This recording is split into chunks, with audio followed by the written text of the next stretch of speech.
With the sheer number of headsets available for gamers, PC enthusiasts, and just anybody, whether a headset is good or not is no longer really relevant nowadays.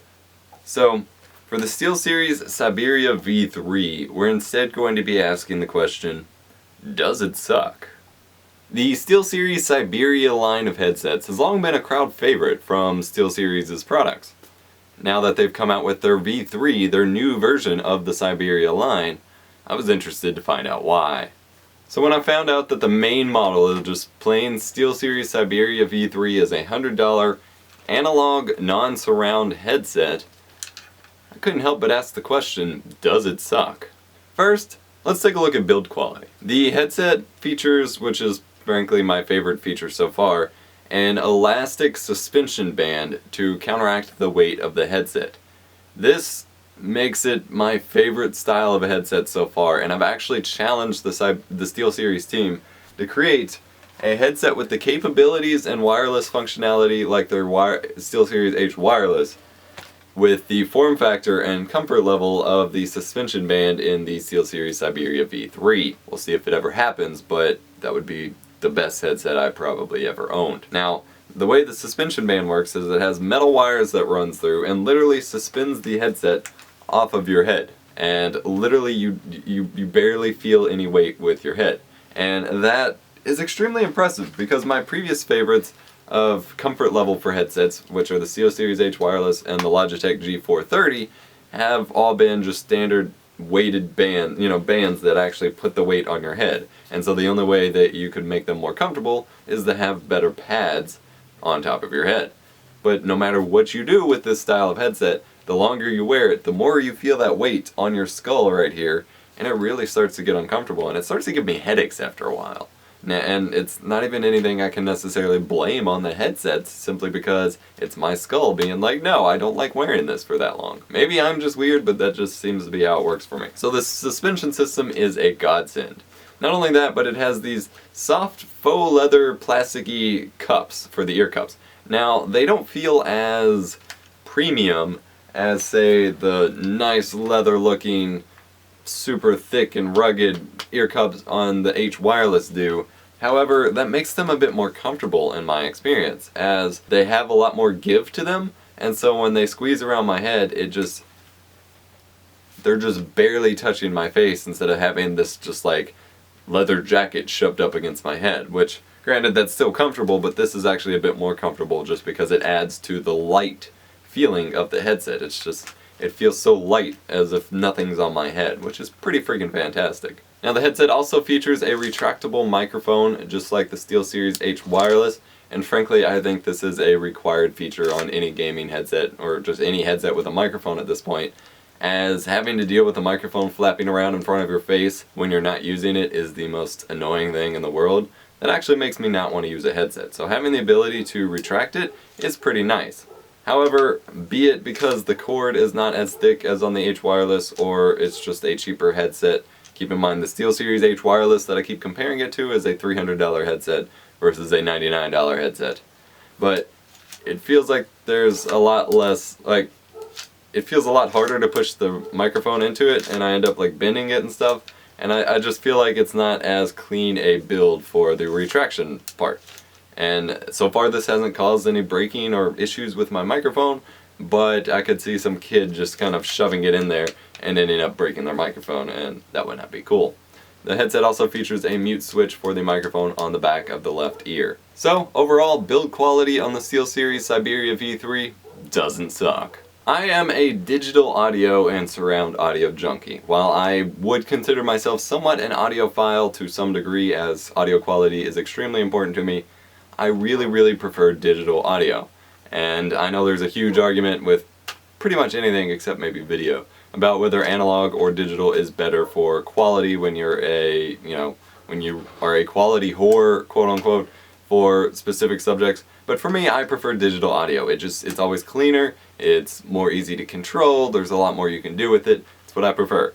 So when I found out that the SteelSeries Siberia V3 is a $99 headset and it only connects through analog 3.5mm connection, wasn't entirely trusting of it. The headset comes with your standard 4-pin 3.5mm jack that connects to your iPod, iPhone, MP3 player, any 3.5mm jack, but it has the 4-pin so that you can actually use this as a headset for your phone if you wanted to. Not sure why you would, but you could if you wanted to. Or laptops that now just have the single headphone and microphone combo jack, this would work with them. However, it does come with a breakaway cable, which is also an extension cable because this is only like 2 feet long, to convert it from the 4-pin to the microphone and headphone separate jacks for standard desktop PCs. And so that's how I had it when I tested it on my desktop, was via the microphone and headphone jack plugging into my Creative Sound Blaster Z sound card. Now I would like to make note that I am using that sound card because pretty much anybody will tell you you get higher sound quality out of a sound card versus your onboard sound on a computer. So it's important to note that I am using a higher quality source. However, I did test this headset on my computer monitor that I have games running to via console, iPod, my Chromebook with the combo jack, my desktop with the split jacks, and the audio quality is great. Despite not having any sort of power source of its own, it is actually pretty loud, and its flat profile is just phenomenal for this cheap of a headset. However, it seems to lack a certain oomph that powered headsets such as the SteelSeries H wireless or the Logitech G430 or any really surround or digitally based headsets are going to have. That's because it's not running off any secondary power, so again, it's to be expected. But for your standard games or movies or music, this is actually a really fantastic headset. And what I noticed is I compared it to some earbuds and some standard headphones and things like that in the variety of situations, and I actually preferred it to any other headphone for specific situations. For listening to music on my iPod, for listening to anything on my Chromebook using the combo jack, for listening to things running through my monitor, which included games, but I needed to run through my monitor anyway, using the headphone out on my monitor, and using my audio interface, using them as monitors on my audio interface. To me, they just, above standard earbuds and standard headphones, they provided a lot better audio quality and therefore were a much better solution for low-powered situations such as my Chromebook or my iPod or my monitor. But for my audio interface, I was actually blown away. I actually used these pair of noise-canceling TDK monitors that I got on clearance from when I worked at Staples, and they're really, really good headphones. However, since they do have volume control, they are noise-canceling, they involve secondary power to some degree, and they have noise to them. They have some staticky, hissing electrical noise that are pretty much present in all headphones, including the Logitech G430, Turtle Beach X11s, and the SteelSeries H wireless. However, plugging these into my audio interface, which is a Focusrite Scarlett 2i2, I did not notice any background noise whatsoever. So these are actually going to become my dedicated monitoring headphones for my audio interface for recordings, simply because there's no background noise. So I know that if I hear background noise in my headset, it's being picked up through a microphone and I can address it. That's the biggest issue when using a pair of headphones or monitors that have any sort of background noise of their own, is you don't have as much of a way of identifying what is actually background noise that's being picked up by the microphone and what's just electrical noise being produced by the headphones. So these rock as the monitors for my audio interface. As far as microphone quality goes, a lot of people seem convinced that it doesn't matter that a gaming headset has bad microphone audio quality, and so as long as it does the job, it works. I entirely disagree, and I say that gaming headset manufacturers really need to step their game up just a little bit on providing decent quality headset microphones. However, since people seem to disagree with me, I'm just going to play a clip of it and let you decide for yourself. This is what the microphone on the SteelSeries Siberia V3 headset sounds like, with no audio effects whatsoever. Test 1, 2. You can judge the quality for yourself. When using this headset on my PC, I did often enable the crystallizer effect that my Creative Sound Blaster Z sound card has, which I think just basically adds some additional compression and things like that to sweeten the noise up a little bit, and it made it sound really, really good. Still not on par with what I consider the SteelSeries H wireless to be, but given that it doesn't have the electrical hissing that the H wireless has, it's still a great alternative for anybody who doesn't want a $300 wireless headset, so definitely great there. Overall, the SteelSeries Siberia V3 is a great headset for all uses, including PC gaming, which is its intended audience.